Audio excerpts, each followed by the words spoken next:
Good morning, everyone. Welcome.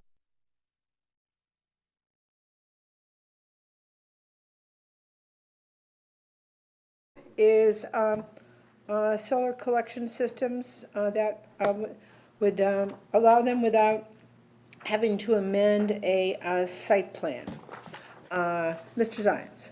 That's correct. This is Mr. Huckerday, Councilmember Huckerday. This is Councilmember Huckerday. Trying to give you something to do. Yeah? I'm sure the committee appreciates We that. all know how busy she is. It was a failed attempt. This is an amendment to the section of code that exempts things from doing site plan amendments. So right away, this applies to projects that already had an approved site plan and wants to make a change. It was set up so that there are two conditions in which you would not be required to get amendments. One is if you do it on top of an existing impervious surface, and that is a parking lot or building or structure, and that is not restricted by zone. The second provision is in mixed-use zones and commercial zones. You can put solar on top of open space as long as the minimum open space is still provided.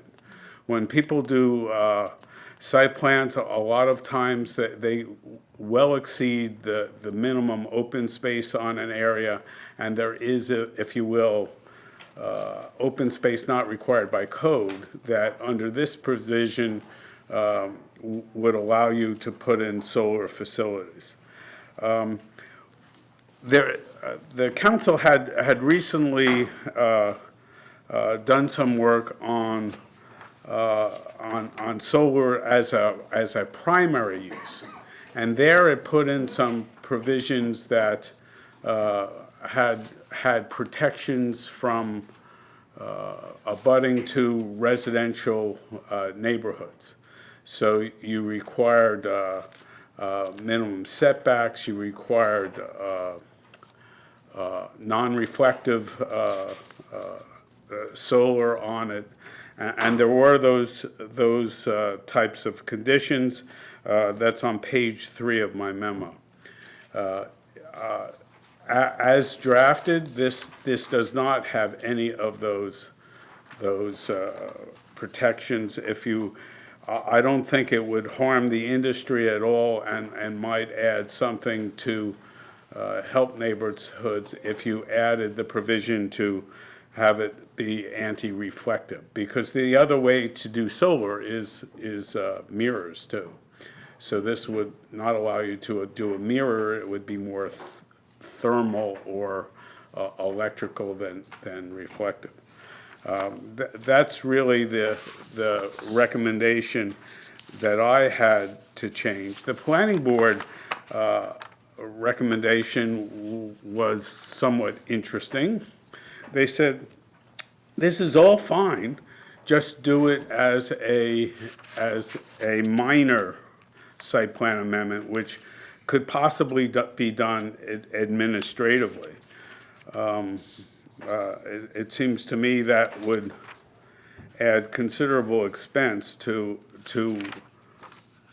doing this provision. You did have testimony that said, hey, we spent 25% of the cost of the solar provision by going through that process. And by the way, since they're doing it now, if you agree with the planning board, don't approve the ZTA, because you can do it now by minor site plan amendment. Thank you. Mr. Hucker, did you want to make any comments about this? Sure, thank you, Madam Chair. I mean, I think Mr. Zions captured it really well, except for just the larger frame that we're trying to obviously move toward renewable energy, knock down barriers, including both cost and delay. This came to my attention after talking to a commercial property owner in my district who was just sort of bemoaning the process they went through. Their whole project is done, so they don't benefit from it. But I offered this as a way to move forward in the future in a way that's less burdensome on property owners that are trying to add solar, which I think is now, in the interest of the whole county and certainly one of our priorities. So Indeed. there you go. Councilmember Leventhal. Yeah, I'm very much in favor of this, and I asked to be added as a co-sponsor at the other day's public hearing, and I would like to suggest as a leave behind, I think it's a more comprehensive task than can be accomplished during the pendency of this council. But if the council staff and the planning board staff could talk to the solar industry and develop a list of obstacles that exist to the erection of solar panels, whether in the zoning code or in the county code, I think that would be a worthwhile thing for the next group of elected officials to work on. And a specific suggestion I have is that I think I'm right about this, but it would be important, and during the pendency of this council, I'd like to ask Jeff Zients if he could confirm that state law precludes HOAs from blocking the installation of solar panels. Despite that, HOAs continue to impede the installation of solar panels and create nuisances for homeowners in HOAs. And it would be worthwhile if the CCOC would send some sort of notice to every HOA if we could confirm what I've been told is true, that state law does not allow any, whatever state law says, just an accurate statement. Then independent, during this council, if we could disseminate that through the CCOC to all HOAs, I think that would be a worthwhile move. But I've enjoyed working with Mr. Hucker on a number of measures to remove obstacles to the erection and collection of solar energy. I don't hold myself out as an expert on what state law does to homeowners associations. I do know they preempt them on preventing antennas, but I'm not sure on this issue. If you could look into it. So let's find out what's right, and then What this- maybe develop for the next council. Mr. Hucker perhaps will continue, I mean, he'll be here on the next council, and presumably he'll continue working on this issue. So there could be a list of other, impediments that could be removed to collecting more solar energy. There had to be state law passed a few years ago to prevent HOAs from banning drying laundry outside Oh, and that for passed. energy conservation reasons. Yeah, there were apparently Legislature passed that. yes, Neat, I remember that one. neat.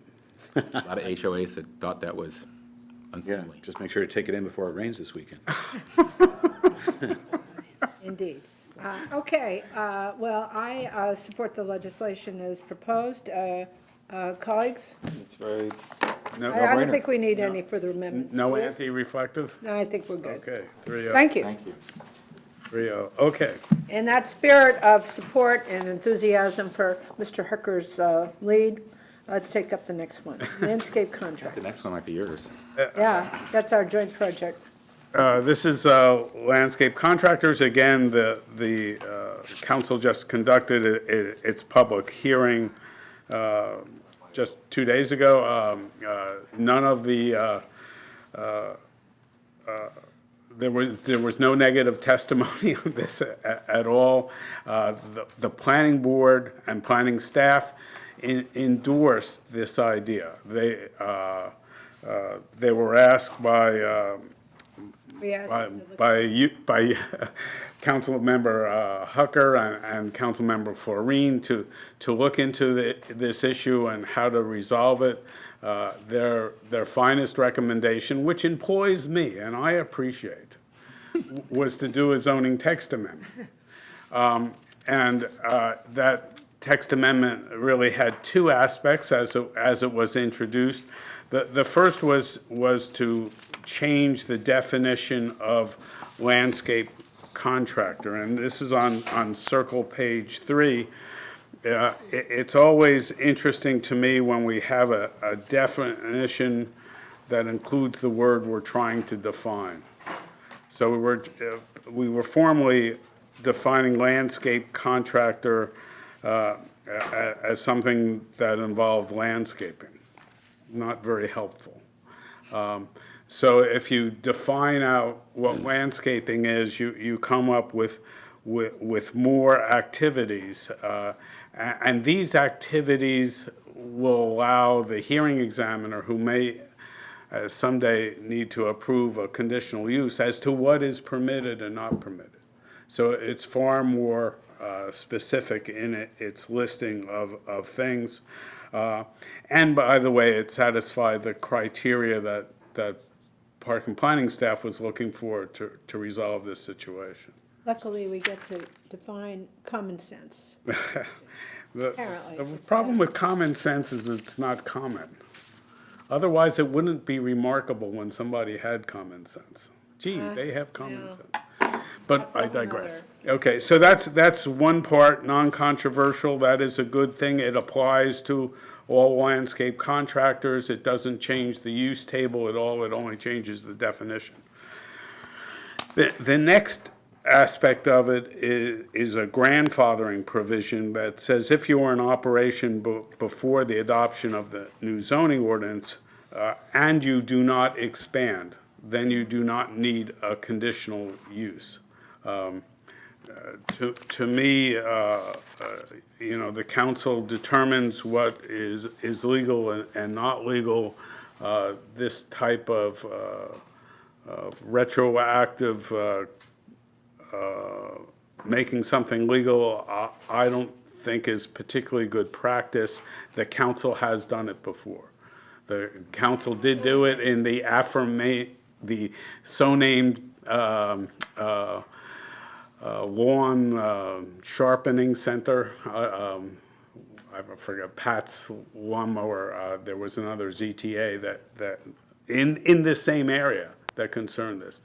In one aspect, I think this is very useful and helpful because it does require that it satisfy the master plan or zoning impervious surface limits. So that requirement is still there, and that's a useful requirement to have in. But I objected to the grandfathering, the fact that it does not need a conditional use, but that was just my recommendation and nobody else's. Yeah, well, thank you very much, Mr. Zients. I think the challenge, of course, in Montgomery County is that we have so many interesting communities with interesting histories. And, you can't anticipate everything. And that's our challenge with how we write things. Councilmember Leventhal? I think this is an entirely benign use in a rural cluster zone, and I am delighted that council members can use our legislative authority to enable a worthy business to continue operating, and I am not in any way disturbed by the ex post facto nature of it, despite the harumphing from council staff. Yes. Okay, Mr. Reamer? Sounds fine. Mr. Hucker, did you want to say anything more on this? Thank you. Okay, good comment. Well, I hate to say this, but I think we're good. That's. I want to say one more thing, actually. I would say that whoever wrote this language, I would like to know, actually, hardscapes, water features, outdoor structures, decorative features, stormwater and drainage features, and other activities intended to enhance the appearance or usefulness of outdoor areas. Who wrote that? Well done. I would like to live there. That just paints a delightful picture. I just can't imagine, now that we're adding this to the zoning code, that anyone would possibly object to such a, bucolic description of a lovely place. It sounds great to me. Well, that's what we're making Montgomery County into. So with that, thank you very much. We're good to go. Thank you all.